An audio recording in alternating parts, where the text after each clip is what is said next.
คือทุกคนจะบอกว่าสถานทูตอเมริกันโหดมากถามเยอะมากถามทั้งทำงานอะไรรายได้เท่าไหร่ก่อนจะเช็คอินต้องมีการกรอกเอกสารเกี่ยวกับใช่ค่ะการตรวจโควิดนะครับวิ่งค่ะวิ่งเถอะครับ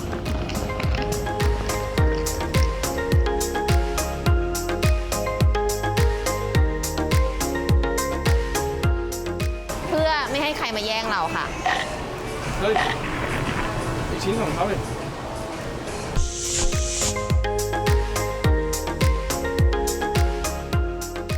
สวัสดีค่ะคุณผู้ชมวันนี้มีอะไรจะมาบอกค่ะกู๊ดจะได้ใช้พาสปอร์ตอีกครั้งหนึ่งแล้วนะคะต้องบอกว่าตอนแรกคนที่จะไปอเมริกาไม่ใช่กู๊ดค่ะเป็นคุณพ่อเพราะว่าคุณพ่อเนี่ยทำหลักสูตรเรื่องของการบริหารการพัฒนาทรัพยากรบุคคลแต่ว่าคือนอกจากทำที่ไทยเนี่ยก็มีการประสานงานกับทางอเมริกาด้วยภูเก็ตแซนด์บ็อกซ์เนี่ยถ้าเราเป็นคนไทยแล้วเราอยู่ที่ต่างประเทศไม่ถึง21วันจะไม่เข้าข่ายภูเก็ตแซนด์บ็อกซ์กลับมาก็โดนกักตัวอยู่ดีคุณพ่อก็เลยคิดว่างานเยอะไม่ไหวค่ะเลยให้กู๊ดเนี่ยไปอเมริกาแล้วก็ไปทำงานแทนคุณพ่อค่ะวีซ่าอเมริกาเนี่ยค่ะกู๊ดถามมาแล้วเราสามารถยื่นได้ออนไลน์ค่ะเสร็จปุ๊บเราก็จะใส่ลงไปนะคะชื่ออะไรนามสกุลง่ายๆทั่วไปเลยค่ะเขาก็จะให้เราใส่รูปแล้วก็ต้องเลือกตามแบบของเขาด้วยแล้วพออย่างนี้ปุ๊บใช่ไหมคะก็จะต้องไปนัดสัมภาษณ์ด้วยนัดไว้แล้วค่ะแล้วเราก็จะมาเตรียมเอกสารทั้งหมดนะคะที่ต้องใช้สำหรับการไปสัมภาษณ์ค่ะแล้วมาเอาใจช่วยกันนะคะว่าตกลงเราจะได้ไปไหมอเมริกาค่ะ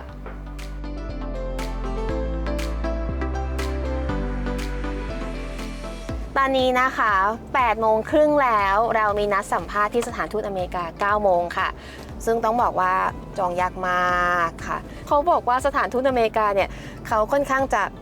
ระเบียบเยอะแล้วก็ถามละเอียดรอบคอบมากๆจริงๆแล้วเนี่ยเราอยากจะให้เพื่อนๆเนี่ยได้ดูสภาพบรรยากาศข้างในว่าเป็นยังไงเนาะแต่เพิ่งรู้ว่าถ้าที่สถานทูตเนี่ยไม่ให้ถ่ายรูปแล้วก็มือถือก็ไม่ให้เอาเข้าต้องฝังไว้ข้างนอกรวมถึงกระเป๋าที่เราเตรียมเอกสารทั้งหมดมาแบบนี้นะคะก็ไม่ให้เอาเข้าค่ะเดี๋ยวจะมาเล่าให้ฟังนะคะว่าเราเนี่ยขอวีซ่าผ่านกันหรือเปล่าแล้วมีทริคมีทิปส์อะไรบ้างค่ะเราได้มาแล้วนะคะวีซ่าอเมริกาตอนนี้เนี่ยถ้าเราจองตั๋วเครื่องบินใช่ไหมคะเราก็จะต้องมีเขาเรียกว่าใบfit to fly แล้วก็มีผลตรวจว่าโควิดเนี่ยเป็นลบด้วยได้มาที่หนึ่งที่ราคาโอเคคนละ 3,500 ค่ะเราจะต้องตรวจนะคะภายใน 24-72 ชั่วโมงเท่านั้นไม่ถึง 24 ชั่วโมงก็ไม่นับเหมือนกันค่ะไม่สามารถขึ้นเครื่องได้ตอนนี้นะคะเราในที่สุดได้ที่ตรวจแล้วค่ะเดี๋ยวเราจะพาทุกคนไปตรวจกันนะคะแล้วก็หวังว่าเราจะไม่เป็นโควิดโดยที่ไม่รู้ตัวกันค่ะ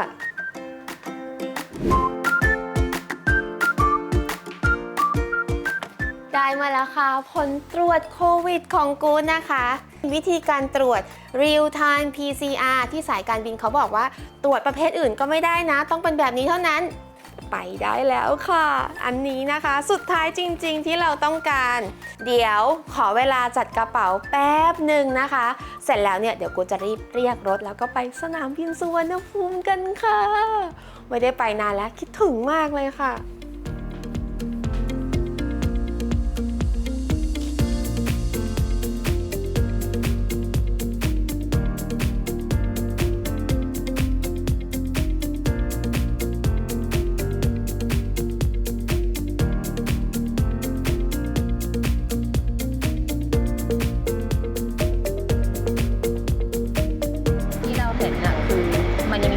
มีไฟเหมือนเดิมแต่มันจะมีตรงว่ายกเลิกแคนเซิลเยอะมากเลย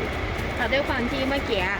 เราจำไม่ได้ว่าไฟมันชื่ออะไรเราจำได้แต่ว่าเป็นกาตาร์แล้วก็ตอน3 ทุ่มพอเรามองขึ้นไปตอนบนสุดเห็นไหมคะเราแบบใจแป้วเลยนะฮะ839ไม่ใช่ของเราคือ833ซึ่งเช็คอินโอเพนอันเดียวเลยนะฮะโดดป่ะแถวเจคือต้องบอกว่า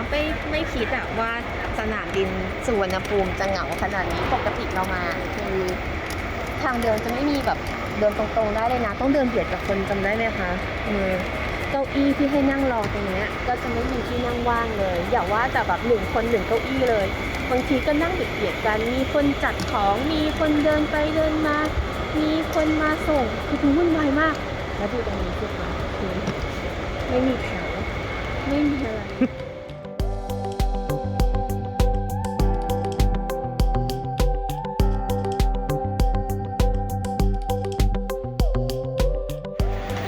เจอคนแล้ว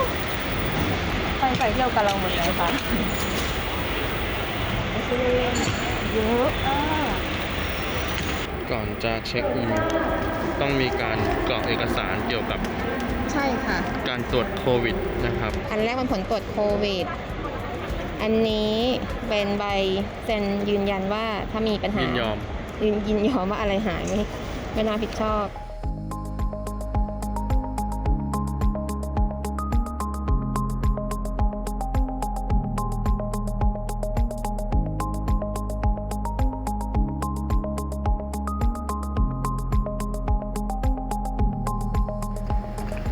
ตอนแรกคิดว่าจะมาช้อปปิ้งซื้อแชมพูกระเป๋าในดูตี้ฟรีแต่ว่าทุกคนมันฟังเพลงแล้วก็เงียบมากเลยค่ะ ไม่มีคน เนี่ยคือถ้ามองไปตรงนู้นนะแต่ก่อนสมัยก่อนเนี่ยจะเป็นร้านโค้ชนะคะดีโอแอร์เมสตอนนี้คือปิดหมดไม่มีเสียงเพลงไม่มีเสียงอะไรทั้งสิ้นเหมือนแบบเหงาๆสนามบิน ไม่มีคน คือผิดพลาดมากเลยอะกะว่าเข้ามาปุ๊บรู้สึกเสียใจไงที่ทำไมเช็คอินนานเดี๋ยวจะไม่ได้ช้อปปิ้งพอเข้ามาข้างในปุ๊บโอเคไม่มีอะไรให้ ตอน ช็อ นี้ ป จะตก ค่ะ เครื่องแล้วครับ ยังเช็คอินโหลดกระเป๋าเสร็จตอน2 ทุ่ม เช็คอินใช้เวลา Boarding กี่โมงครับ ชั่วครึ่ค่ะ บอร์ดดิ้ง2 ทุ่ม 15ครับ แต่เขาเขียนมาว่า10 นาทีไปถึงเชื่อเรา อ๋อ วิ่งค่ะ วิ่งเถอะครับ เดี๋ยวเราจะต้องรีบไปขึ้นเครื่องแล้วค่ะไม่งั้นตกเครื่องจากตรงนี้ใช่ไหมเดี๋ยวเราจะบินไปนะคะประมาณ 6-7 ชั่วโมงได้ ไปเปลี่ยนเครื่องที่กาตาร์โดฮาเราจะไปเจอน้องหมีตัวเริ่มเลยที่เราเคยไปเจอกันตอนไปแอฟริกาค่ะ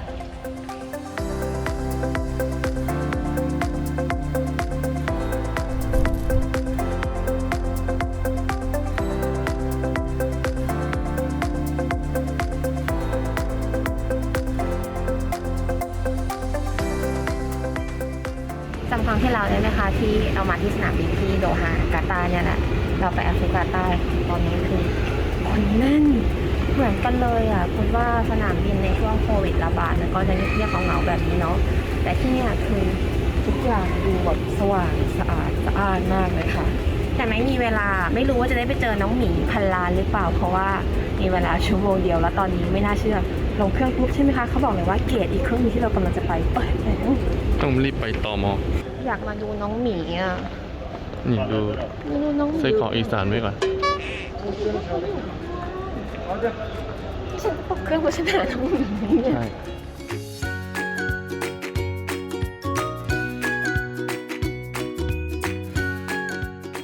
ถึงแล้วค่ะนี่เห็นน้องหมีสีเหลืองข้างหลังไหมคะไม่เสียแรงที่อุตส่าห์สนับสนุนกาตาร์แอร์ไลน์นะคะในที่สุดก็ได้มาเจอพี่หมีเหลืองอีกครั้งหนึ่งแล้วนะคะเขามีเสน่ห์ตรงไหนใช่ไหมคะคุณผู้ชมจะบอกว่าถ้าเรามองไปคือ มันจะไม่มีตุ๊กตาหมีตัวไหนที่หน้าตาเหมือนอย่างนี้อีกแล้ว มันเป็นความขี้ริ้วขี้เหร่ที่มันแปลกประหลาดมากๆจนมีเสน่ห์มีความน่ารักใครไปใครมานะคะมาสนามบินนี้เขาก็ต้องวิ่งมากันนะคะที่ฮอลบีเพื่อมาถ่ายรูปกันตรงนี้ล่ะค่ะแต่อย่างที่บอกไปนะคะตรงนี้อะค่ะถือได้ว่าเป็นแลนด์มาร์คแล้วรอบๆมองไปนะคะไม่เหมือนกับดิวตี้ฟรีเมืองไทยค่ะที่นี่ร้านเปิดเต็มที่ 100%อยากจะได้อะไรมีหมดเลยน้ำหอมช็อกโกแลตสินค้าลักชัวรี่กระเป๋ารองเท้านะคะเรียกได้ว่าจริงๆบรรยากาศเนี่ยเหมือนช่วงก่อนโควิดเลยนะคะมองไปรอบๆแล้วก็จะเห็นทั้งคนมารอนะคะคนมาถ่ายรูปคนมาแลกเงินคนมาถามข้อมูลคนมาคอยดูเกตต่างๆรู้สึกคึกคักมากเลยค่ะแต่ตอนนี้คือทุกคนไม่มีเวลาช็อปแล้วนะคะเพราะว่าจะตกเครื่องไปนิวยอร์กแล้วมาค่ะเราต้องเดินกลับไปเกต C4 ค่ะอันนี้อุตส่าห์เลาะมาไกลมากเลยเพื่อมาสวัสดีน้องหมีแค่นี้แหละค่ะ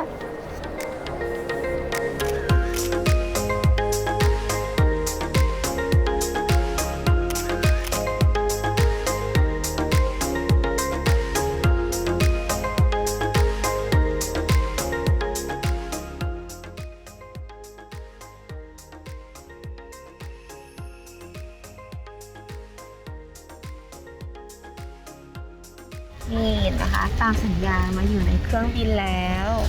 ตอนนี้เรากำลังจะนั่งจากที่โดฮานะคะ ไปที่นิวยอร์กทุกคนคะแต่ว่าตอนแรกอะเราคิดว่าการที่เรานั่งเครื่องอีคอนในช่วงโควิดเนี่ยคนมันจะน้อยมาก เพราะฉะนั้นเราก็จะต้องแบบเหมือน1 คน 1 แถวแล้วก็นอนยาวๆไปเลยค่ะ ปรากฏว่าไม่จริงค่ะ คนเต็มแน่นเลยค่ะเรียกได้ว่าแทบจะนั่งชิดกันเลยนะคะ ที่จะแตกต่างก็เห็นจะมีแต่แอร์โฮสเตสที่แต่ก่อนเขาจะใส่เป็นชุดของแต่ละสายการบินสวยๆใช่ไหมคะแต่ตอนนี้เขาจะใส่เป็นเหมือนเสื้อกาวขาวๆเนี่ยคลุมทีนึงแล้วก็มีโบสีบานเย็นของกาตาร์ผูกรอบเอวค่ะส่วนอาหารอะไรมีเสิร์ฟหมดค่ะที่แตกต่างอีกอย่างก็คือผู้โดยสารเนี่ยจะต้องใส่แมสตลอดเวลายกเว้นตอนกินข้าวค่ะนอกจากนั้นก็ปกติเนอะไม่มีอะไรใหม่มากค่ะ แล้วก็คนเยอะเหมือนเดิมเลยค่ะ เดี๋ยวจากที่นี่ใช้เวลาประมาณ10 กว่าชั่วโมงเราก็จะไปถึงนิวยอร์กค่ะ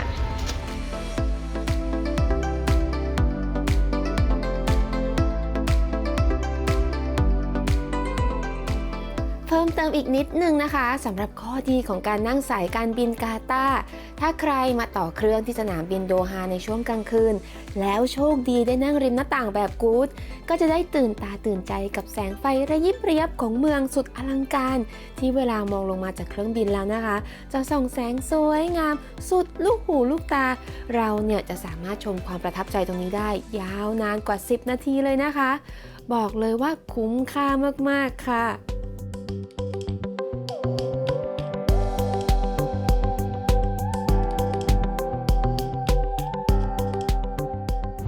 เราอยู่ในอีกไม่กี่ชั่วโมงเราก็จะถึงนิวยอร์กแล้วประมาณสักชั่วโมงกว่าๆได้ค่ะซึ่งตอนนี้เขาก็เลยมีการแจกอาหารค่ะแต่ต้องบอกว่าสายการบินนี้แจกอาหารบ่อยมากเลยค่ะคือมื้อสุดท้ายจะให้ดูว่ามีอะไรบ้างนะคะเราจะได้กินกันอิ่มเลยใครบอกว่าอาหารสายการบินไม่น่าทานเนี่ยต้องใหม่เลยนะคะอันนี้เป็นไก่เปรี้ยวหวานมีนี่ด้วยนะผลไม้แล้วก็ราสเบอร์รี่พุดดิ้งนะคะตอนนี้นะคะทานข้าวกันค่ะ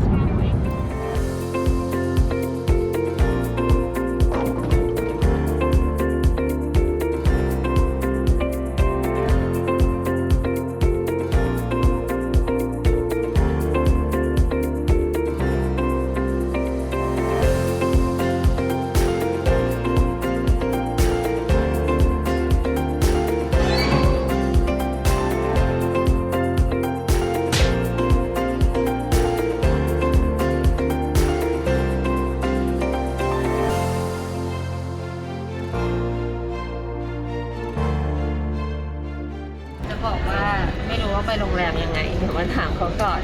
ไม่เป็นไรแต่ทีนี้เท่าที่สังเกตคือซิมการ์ดตรงนู้นจะมีคนใช่นอกนั้นจะเป็นตู้อัตโนมัติหมดเลยซึ่งเป็นตู้ก็ไม่รู้จะซื้อแบบไหนไม่ได้หาข้อมูลเลยเพราะว่าทุกครั้งอ่ะเวลาเรามาใช่ไหมถ้ามาซื้อซิมมาค่ะทุกคนเราก็จะถามน้องที่ร้านซึ่งมีใช่ปะมีงั้นเดี๋ยวเราถามเขาเรื่องว่าไปเซ็นทรัลพาร์คยังไงก่อนฝนตกด้วยนะฮะวันนี้ต้อนรับเป็นอย่างดีหลังจากถามเรื่องทางไปที่พักนะครับเราก็จะไปซื้อซิมการ์ดนี่ครับเนี่ยตัวนี้จะมีคนอยู่ข้างทางออกเลยนี่ซิมการ์ดอินเทอร์เน็ต Unlimited Data 7 วัน 14 วันหลังจากได้ซิมนะฮะตอนนี้โทรศัพท์ก็กลับมาใช้ได้แล้วนะรู้ป่ะคือเราไปถามเขาก่อนว่าไปยังไงแล้วเราก็งงมากแต่พอเราได้ซิมปุ๊บนะคะทุกคน14 วัน75 US ดอลลาร์ก็ประมาณ 2,000 กว่าบาทเกือบ 2,000 เกือบ 3,000 ใช้ได้ไม่จำกัดใช้อะไรก็ได้เราก็ได้ขึ้นแล้วกลับมานะคะเกินแบบค่ะก็บอกให้ไปที่สถานีจาเมกาก่อนต้องไปขึ้นลิฟต์แล้วก็ค่อยเปลี่ยนค่ะต้องไปขึ้นลิฟต์ต้องไปจาเมกาสเตชันคือจริงๆมันไปได้ไปแท็กซี่ก็ได้ถ้ามองไปข้างนอกเราจะเห็นเป็นแท็กซี่สีเหลืองอยู่เขาจะจอดรอเป็นคันแต่ว่าเราอยากจะมองดูเมืองนะเราอยากจะเซฟตังค์ไว้กินข้าวกันนะคะแล้วกระเป๋าเราก็ไม่เยอะเนี่ยคือ3 ใบแล้วเราก็ถือคนเดียวก็ยังได้เลยนะครับไปรถไฟกันเผื่อว่าเพื่อนๆอยากออกมารถไฟด้วย Second floor ครับ JFK น่าจะใหญ่กว่านี้ป่ะ ใช่กำลังจะบอกว่า คือแบบเหมือนมาสมุยเหมือนมาภูเก็ต แต่ว่าอัน มา เนี้ย ตรัง ด้วยความที่เขามีหลายเทอร์มินอลมากอะเทอร์มินอลที่เราอยู่คือเทอร์มินอล8คุณไม่แน่ใจว่ามีเทอร์มินอลที่ ด้วยความที่มันมีหลายอัน เปล่าเพราะว่ามาที่นี่ก็ออกมาปุ๊บหนึ่งคือ มันไม่อลังการเหมือนสุวรรณภูมินะคะ คือเพดานอย่างเงี้ยมันก็ดูแบบเตี้ยๆเหมือนสนามบินสมัยก่อนเนอะสุวรรณภูมิก็ปุ๊บเห็นแบบแบบโดมสูงเห็นแสงรอดผ่านได้งงเหมือนกันแล้วก็เป็นไรอะมันเปิด รอก่อนก็ไม่มาไม่รู้ว่ามันเป็น emergency อะไร ไม่น่าใช่ ไม่ใช้กระโหลก เดี๋ยวต้นไปทางขวา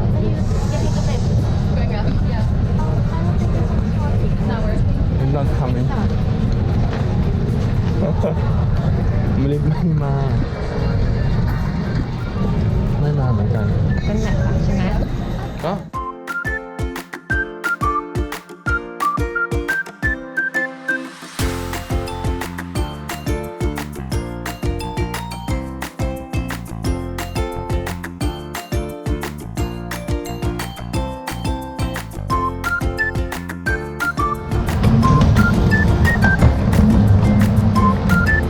ทุกจำเลย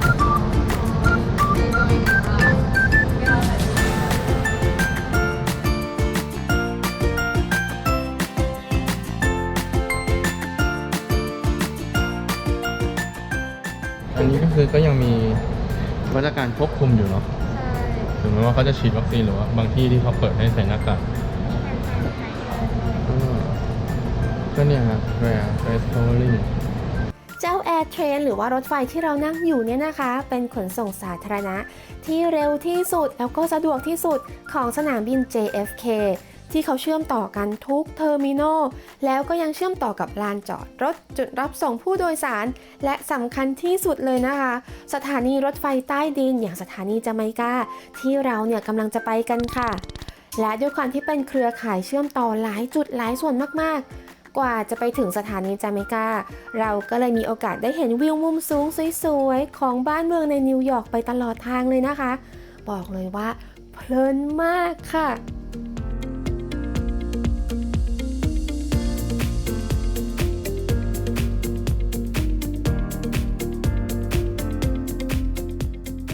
All right, get it, because that's the way to travel around in Manhattan. Thank you, sir. You take the yellow cab, it's expensive. Yeah. All right. All right, so let's get right now. We're getting 2 air train exits for $7.75. ตอนแรกเรากลัวพี่เขา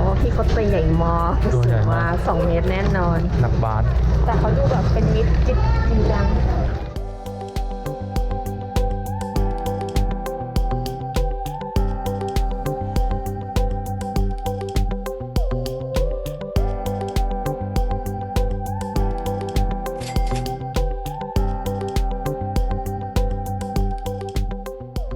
ตอนแรกหลงดีใจทำไมถูกจังไม่จ่ายตังค์ด้วย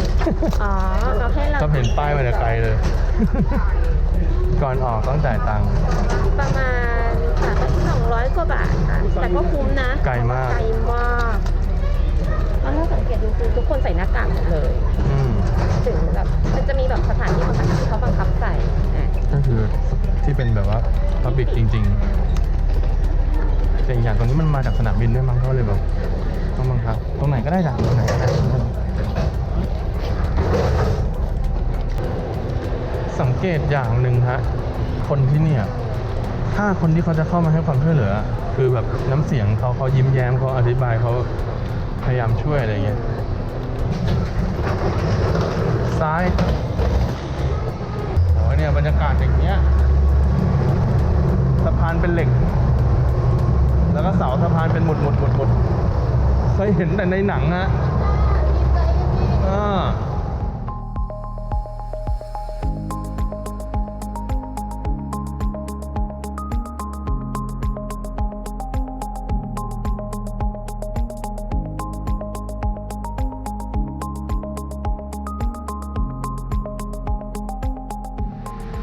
This is the street level. Yeah, we're going down for the subway.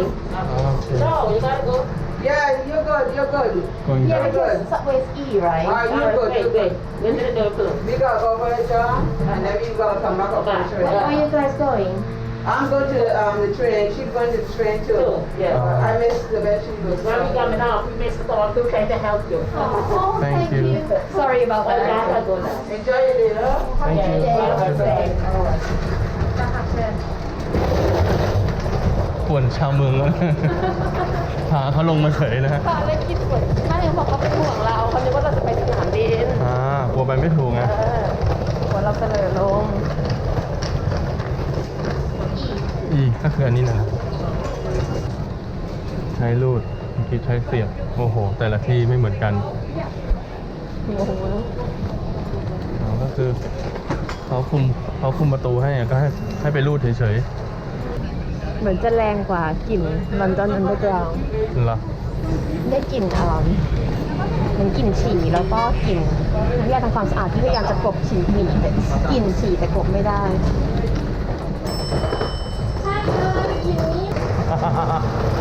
อีควีนโอ้โห นี่ไงแมนฮัตตันควีนเอ็กซ์เพรส เดินไปตามป้ายแมนฮัตตันอีกนี่แมนฮัตตัน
มาถึงนิวยอร์กแล้วนะคะ ตอนนี้เช็คอินเข้าที่พักเรียบร้อยค่ะ ห้องของเรา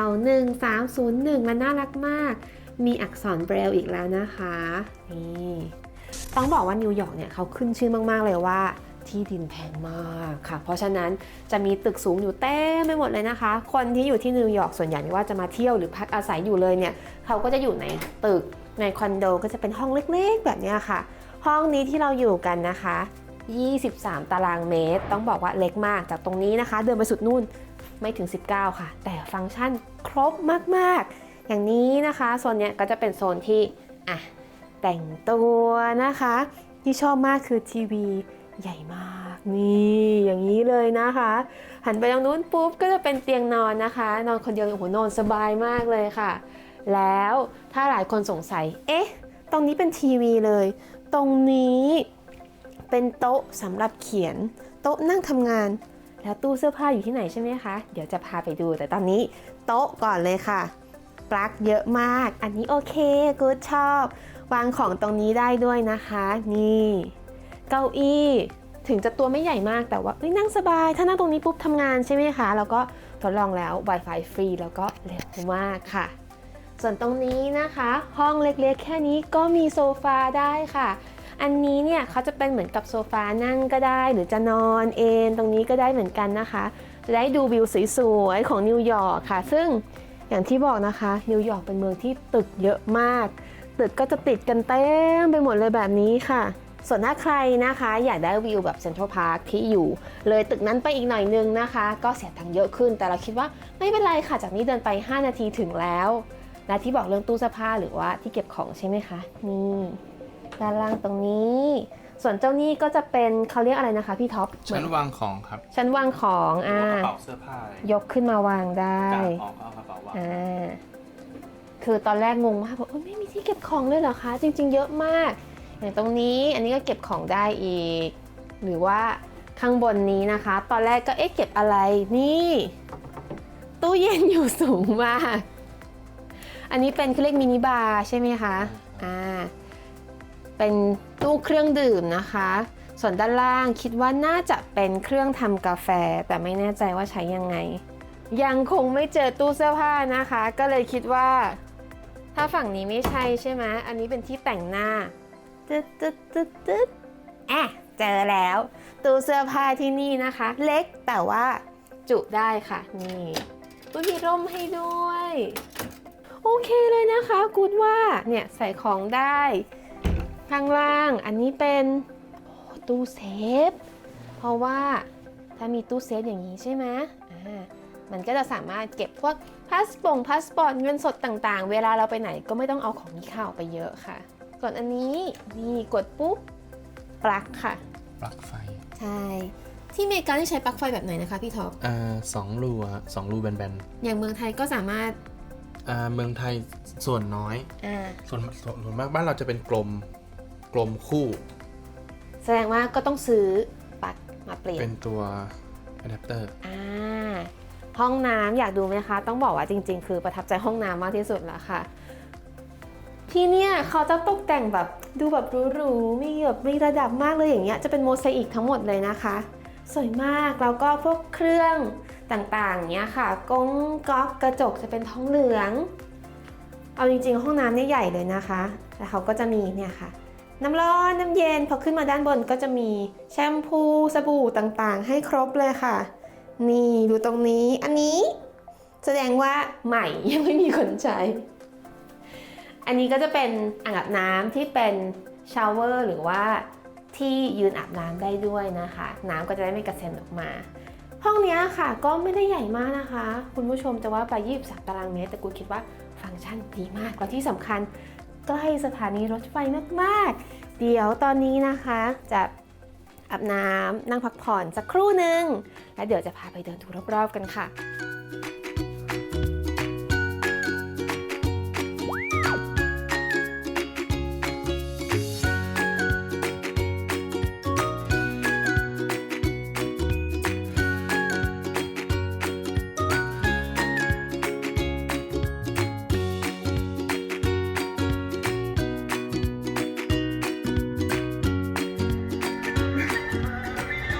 ตอนนี้นะคะอยู่ใน Walgreen ก็จะเป็นเขาเรียกเหมือนเป็นเคมิสเหมือนบูธส่วนวัสดุนะคะจะมีขายทั้งยาทั้งแชมพูอันเบอร์เริ่มเลยที่นี่คือทุกอย่างใหญ่มากที่ทานได้อย่างเงี้ยนะคะแต่ว่านอกจากนี้พอเรามาเดินเสร็จปุ๊บก็มีคนจะมาถามว่าอันนี้จะมาฉีดยาใช่ไหมคะเราก็บอกว่าไม่ได้มาฉีดยาเราจะมาซื้ออุปกรณ์อาบน้ำเขาก็บอกว่าอ้าวเราฉีดยาหรือยังล่ะบอกยังไม่ได้ฉีดเลยเขาก็เลยถามว่าสนใจจะฉีดไหมเพราะที่เนี่ยถ้าอยากฉีดคือฉีดได้เลยไม่ต้องจองไม่ต้องนัดไม่ต้องใช้อะไรเลยใช้พาสปอร์ตเล่มเดียวเท่านั้นค่ะเราก็เลยคิดว่าเดี๋ยวเราซื้อของพวกนี้เสร็จก่อนเนาะแล้วก็จะไปดูว่าที่ฟาร์มาซีที่เขาบอกมันฉีดได้เลยจริงหรือเปล่าไปจ่ายตังค์ก่อนค่ะ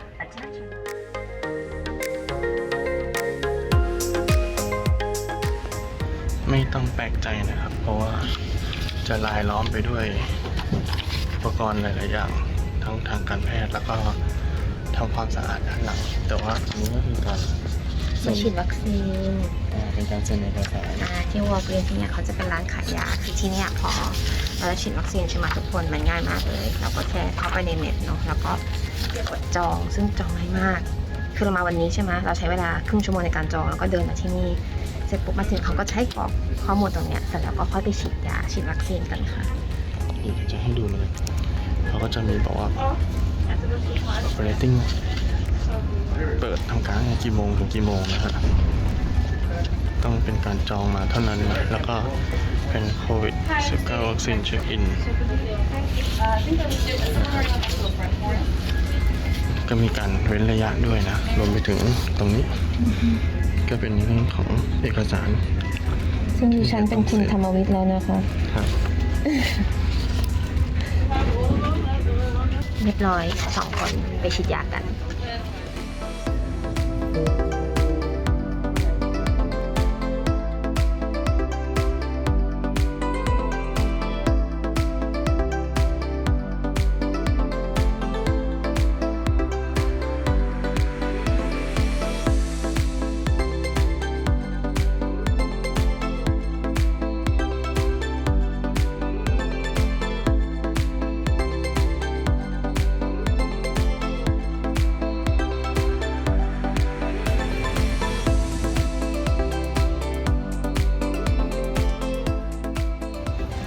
คือ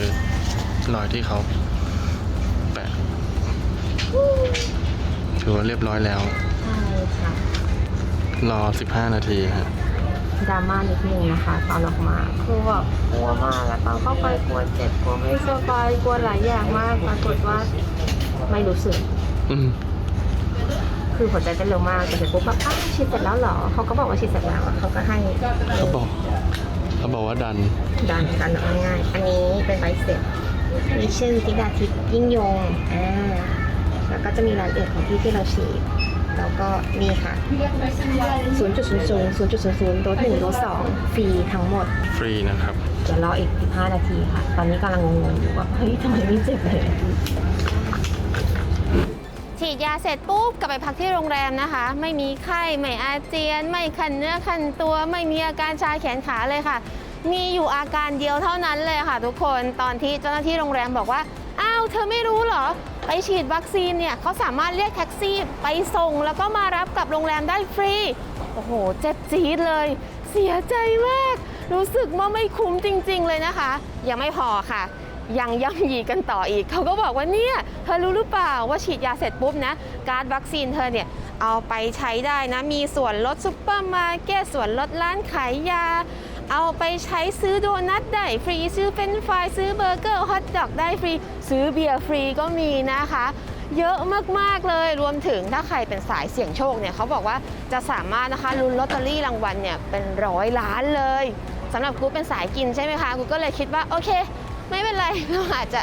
เสียท่าไม่ได้นั่งรถแท็กซี่ฟรีทั้งไปและกลับแล้วแต่เรายังสามารถมากินโดนัทคริสปี้ครีมได้ฟรีค่ะกูก็เลยนี่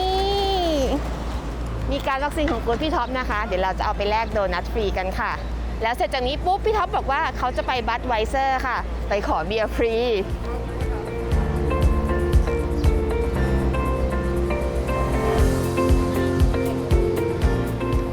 2 ทุ่มแล้วแต่ยังคึกคักอยู่เลยนะคะโหถ้าเห็นบางคนไม่ใส่แมสไม่ต้องแปลกใจนะคะที่อเมริกาเนี่ยถ้าฉีดวัคซีนครบแล้วถ้าอยู่ข้างนอกเนี่ยไม่ต้องใส่ก็ได้ค่ะโอ้โหอันนี้เหมือนร้านแฟลกชิพคริสปี้ครีมนะคะดูสิคนเต็มเลยแล้วก็มีขายพวกมีขายเสื้อยืดคริสปี้ครีม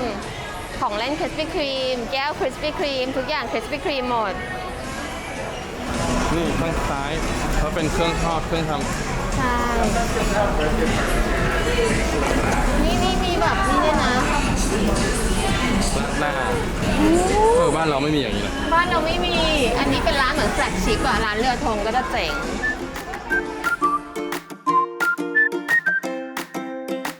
โอ้โหร้านแบบว่าวุบวับมาก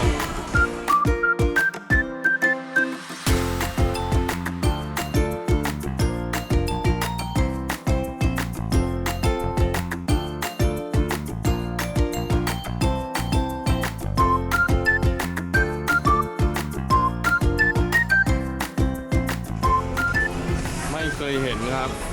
ตื่นเต้นมากไม่ใช่เราคนเดียวนะน้องๆก็ตื่นเต้นเห็นไหมถ่ายรูปกันใหญ่เลยแล้วก็มีคนเต้นด้วยค่ะ เหมือนกัน มันก็คือเข็มขัดพวกพวงกุญแจที่รัดผมนี่เอามา น่ารักเชียวใช่หน้ากากไหน2 ชิ้น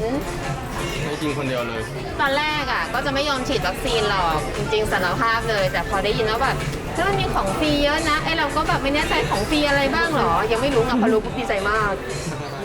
Hi we've just been vaccinated can we get 2 free donuts please นี่ฟรีนี่ไงได้อันนี้ อ๋อเป็นออริจินัล Cheers thank you จ้ามาเร็วขออนุญาตถอดหน้ากากนะคะ เพราะว่าจะกินโดนัทมีบัตรฉีดวัคซีน2 อันก็ได้2 ชิ้นค่ะวันนี้โอเคแฮปปี้มีความสุขแล้วนะคะ จริงๆต้องบอกว่าพอมาอเมริกาทุกคนก็ต้องถามแล้วว่ามาฉีดวัคซีนหรือเปล่ามาแล้วทำยังไงเสียเงินไหมใช้เงินเท่าไหร่วันนี้ก็